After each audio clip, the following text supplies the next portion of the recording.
बंटे थे तो कटे थे, बटेंगे नहीं तो कटेंगे नहीं, एक रहेंगे तो सेफ भी रहेंगे। मिस्टर योगी तैयार हो जाओ, यूपी भी आ रहा हो।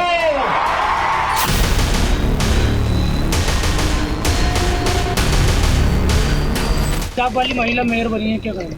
ये तो हम तो पहले से कह रहे थे बनेगी और बन गई अल्हम्दुलिल्लाह। हमारे कायद ने पहले ही कहा था और एक दिन उत्तर प्रदेश की मुख्यमंत्री भी हिजाब वाली महिला बनेगी।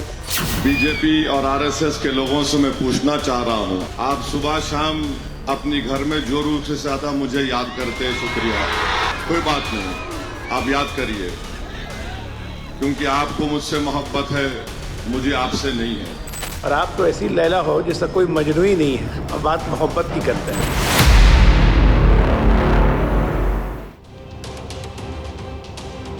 तो देखा आपने, अभी उत्तर प्रदेश विधानसभा चुनाव में पूरे 1 साल का वक्त बाकी है, लेकिन राजनीतिक तापमान अभी से उबाल मार रहा है। राजनीतिक बयानबाजी के इस ट्रेलर को देखकर ऐसा लग रहा है कि उत्तर प्रदेश के चुनाव में हिंदू बनाम मुसलमान की गूंज बहुत तेज सुनाई देगी, क्योंकि एक तरफ उत्तर प्रदेश के सीएम योगी आदित्यनाथ हैं, दूसरी तरफ ओवैसी ब्रदर्स हैं। असदुद्दीन ओवैसी के छोटे भाई अकबरुद्दीन ओवैसी ने सीधे योगी आदित्यनाथ को चुनौती देते हुए कह डाला वो यूपी आ रहे हैं।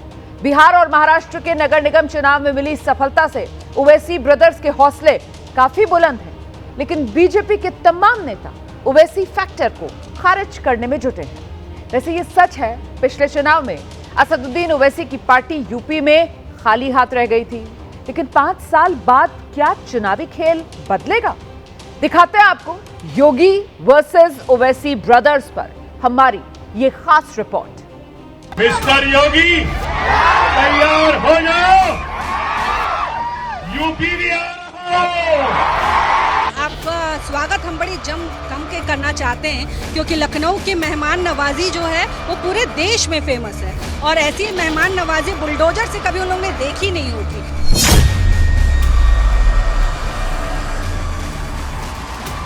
चलेंगे यूपी, चलेंगे, चलो इसके बाद में यूपी चलते हैं और यूपी में अपनी ताकत अपने झंडे को गाड़ते हैं और सब झंडे को वहां भी लहराएंगे इंशाअल्लाह ताला। झंडा गाड़ देंगे यूपी में आके।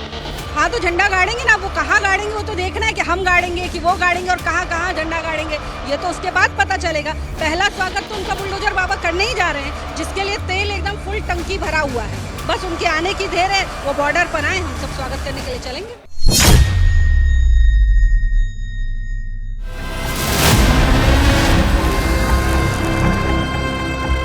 तो हो जाइए तैयार, यूपी के मेहरबान कदरदान, वोट देने वाले उत्तर प्रदेश के तमाम मेहमान, क्योंकि 2027 के विधानसभा चुनाव के लिए जुबानी जंग तो शुरू हो चुकी है। 80% SC/ST एक्ट के एट्रॉसिटीज के केसेस बीजेपी ज़ेरे इख्तिदार रियासतों में होते हैं, तो क्या बीजेपी एंटी दलित नहीं है? वो जैसे फिल्म रिलीज के पहले पोस्टर रिलीज किया जाता है ना, उसके बाद टीजर और फिर प्रोमो रिलीज होते हैं, ठीक उसी तरह यूपी विधानसभा चुनाव के ये वो टीजर हैं जो बता रहे हैं कि इलेक्शन की पिक्चर कितनी धुआंधार और धमाकेदार होने वाली है। अकबरुद्दीन ओवैसी के जूती के बराबर नहीं है, मेरी जूती के बराबर नहीं है।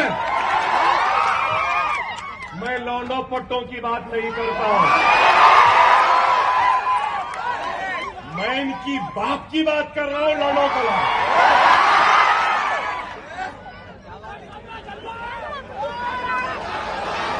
अरे हवा का झोंका है, आया है चले जाएगा, छोड़ो। याद रखना, सनातन कमजोर होगा तो देश कमजोर होगा, देश कमजोर होगा तो सनातन के सामने अस्तित्व का संकट खड़ा होगा। जाति, क्षेत्र और भाषा उसके सामने कोई मायने नहीं रखेगी, और इसलिए इस बात को ध्यान में रखना इस बात को ध्यान में रखना कि जो बांटने वाले लोग हैं ना, जाति के नाम पर, क्षेत्र के नाम पर, भाषा के नाम पर, इन लोगों से सावधान रहना। असदुद्दीन ओवैसी के छोटे भाई अकबरुद्दीन ओवैसी, जिन्हें हिंदुस्तान 15 मिनट वाले चैलेंज के लिए जानता है। 15 मिनट के लिए पुलिस को हटा लो, बता लेंगे किसमें हिम्मत है, कौन ताकतवर है। 15 मिनट हटा लो।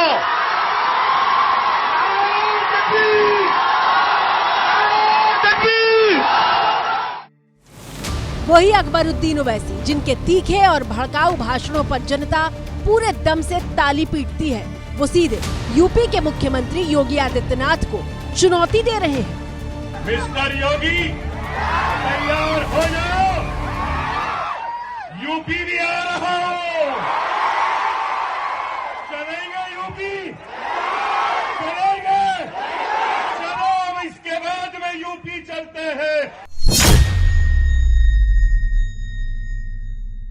भैया ये जितने जने हैं ये खाली तुष्टीकरण, जाति धर्म के आधार पर वोट मांगे वाले हैं। ये तुष्टीकरण की पॉलिटिक्स अब नहीं चलेगी इस देश में। तुष्टीकरण से लोग ऊब चुके हैं। आज उत्तर प्रदेश विकास के रथ पर सवार होकर के सर्वश्रेष्ठ प्रदर्शन कर रहा है। बीजेपी भले ही असदुद्दीन और अकबरुद्दीन ओवैसी के बयानों को तवज्जो न देने की बात कर रही हो, लेकिन अकबरुद्दीन ओवैसी के ताज़ा बयान को उत्तर प्रदेश में AIMIM की सियासी जमीन तैयार करने की रणनीति के तौर पर देखा जा रहा है। कब उठोगे? हिजाब खींचा जा रहा है, दाढ़ी के नाम पे मारा जा रहा है, अजान पे पाबंदी हो रही है, शरीयत पे हमले हो रहे हैं, वक्त की अमलाक को लेने की बात हो रही है, फिर भी तुम उठना नहीं चाहते। यूपी जहां करीब 20% मुस्लिम आबादी है और ओवैसी खुद को मुसलमानों के मसीहा के तौर पर पेश करते हैं, अब उनके प्रदेश अध्यक्ष अपनी रैलियों में उन मुद्दों को उठा रहे हैं जिनसे मुस्लिम आबादी सीधा जुड़ाव महसूस करती है। तो हम तो आज से एक नारा देंगे कि हम 2 और हमारे 2 दर्जन। हमारे तो अल्हम्दुलिल्लाह 8 बच्चे हैं। कितने? 8 बच्चे हैं अल्हम्दुलिल्लाह। हमारे बड़े भैया के अल्हम्दुलिल्लाह 16 बच्चे। और सुनिए, हमारी वालदा अपनी हयात से 97 साल हमारी वालदा की उम्र है और कम से कम 72 उनके नाती और पोते जवान 6-6 फीट के। तो ये घबराहट क्यों है हमारी तादाद पे? ये वो मुद्दा है जिस पर हिंदू बनाम मुसलमान सुनाई देता है, जब हिंदू नेता मुस्लिम आबादी का हवाला देते हुए ज्यादा बच्चे पैदा करने की अपील करते हैं। ये हिंदुस्तान को पाकिस्तान बनाने के राह पे चल रहे हैं, तो हमको हमारे हिंदुस्तान से अगर प्रेम होगा, ये 19 बच्चे कर रहे हैं तो हमने जरूर 3 से 4 बच्चे जरूर सबने करने चाहिए।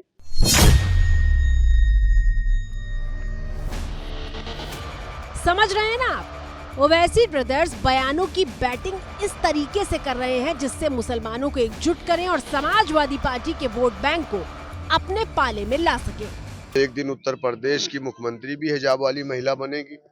जब 11% वाली, तो हम तो 20% है उत्तर प्रदेश में। इंशाअल्लाह आज नहीं तो कल हमारे कौम की भी एक बेटी जो हिजाब और नकाब में होगी और उत्तर प्रदेश की मुख्यमंत्री बनेगी। ऐसा लगता है कि ओवैसी की पार्टी को हिजाब का नारा काफी सूट करता है। महाराष्ट्र के नगर निगम के चुनाव में बुरखे वाले को लेकर काफी शोर मच गया था। मुंबई के चुनाव में भी बुरखे वाली मेयर का नारा दिया गया था। महाराष्ट्र में मिली सफलता को लेकर ओवैसी काफी खुश है। यही वजह है कि महाराष्ट्र नगर निगम चुनावों में AIMIM के प्रदर्शन के बाद उत्तर प्रदेश में अखिलेश की समाजवादी पार्टी को सावधान रहने की जरूरत है। मुंबई के मुस्लिम बहुल इलाकों में जहां समाजवादी पार्टी का दबदबा था, उसे AIMIM ने ध्वस्त कर दिया। पार्टी ने महाराष्ट्र की 29 नगर निगमों और नगर पालिकाओं में 126 सीटें जीतकर मजबूत मौजूदगी दर्ज की, जबकि समाजवादी पार्टी 8 सीटों पर सिमट गई थी। और इन नतीजों से AIMIM के हौसले ऐसे बुलंद हैं कि वो बीजेपी को यूपी से उखाड़ फेंकने जैसे बड़े बड़े दावे कर रहे हैं। ये समाजवादी का गठबंधन बीजेपी को समाजवादी नहीं रोक पाएगी। इस प्रदेश में अगर बीजेपी को कोई रोक सकता है तो दलित और मुसलमानों का एक मजबूत गठबंधन, चूंकि 20-20-40 होगा, हम बीजेपी को उखाड़ देंगे उत्तर प्रदेश से इंशाल्लाह। हालांकि बीजेपी कह रही है कि ओवैसी और उनकी पार्टी उत्तर प्रदेश को नहीं जानते, बेहतर है कि वो हैदराबाद में ही रहें। नहीं, ओवैसी जी मेरे हिसाब से यूपी को जानते नहीं हैं। वो अगर हैदराबाद में रहें, उसके आसपास रहें तो ही उनके लिए उचित है। यूपी योगी जी का उत्तर प्रदेश में भारतीय जनता पार्टी कमल के फूल के खिलाने के मूड में है 27 में प्रचंड बहुमत से। उसमें न तो ओवैसी जी कोई डेंट ला पाएंगे, न तो उनका कोई झंडे गड़ पाएंगे। वैसे ओवैसी ब्रदर्स सिर्फ हवा में बयानबाजी नहीं कर रहे, जमीन पर भी काफी तैयारी हो रही है। मिसाल के लिए तस्वीरें देखिए।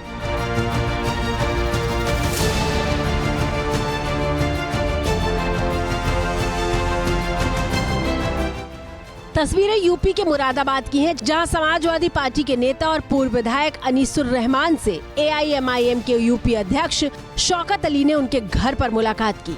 दोनों नेताओं की मुलाकात को 2027 के विधानसभा चुनावों से जोड़कर देखा जा रहा है। सूत्रों के मुताबिक AIMIM के कांग्रेस और इसके साथ ही समाजवादी पार्टी के कई मुस्लिम नेताओं से गुपचुप बातचीत चल रही है। आगे इन मुलाकातों की कई तस्वीरें सामने भी आ सकती हैं। इसके साथ ही आपको बता दें कि AIMIM यानी असदुद्दीन ओवैसी की पार्टी ने यह साफ कर दिया है कि आने वाले दिनों में यूपी में लगभग 200 सीटों पर विधानसभा चुनाव लड़ने की तैयारी है।